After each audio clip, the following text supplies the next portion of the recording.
நாடாளுமன்ற தேர்தலில் காங்கிரஸ் தலைமையிலான கூட்டணி 400க்கும் அதிகமான தொகுதிகளில் வெற்றி பெறும் என தமிழ்நாடு காங்கிரஸ் தலைவர் செல்வ பெருந்தகை தெரிவித்துள்ளார்.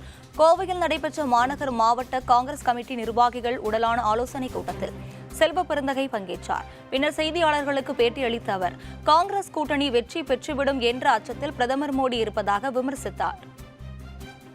400 இடங்களுக்கு மேல் இந்தியா கூட்டணி வெற்றி பெறும். அதை புரிந்து வைத்திருக்கின்ற, தகவலை அறிந்திருக்கின்ற மோடி அவர்கள் இப்பொழுது உளறி வருகிறார். தினம் தினம் ஒரு உளறல், தினம் தினம் பேசிவிட்டு அதை மாற்றி வருகிறார். வரலாறு சொல்லுகிறது, பாஜகவும் RSS மட்டும்தான் மத ரீதியான அரசியலில் இறங்கியிருக்கிறது. மத ரீதியாக இந்த தேசத்தை பிளவுபடுத்த விரும்புகிறது. அவருக்கு வரலாறு தெரியாது.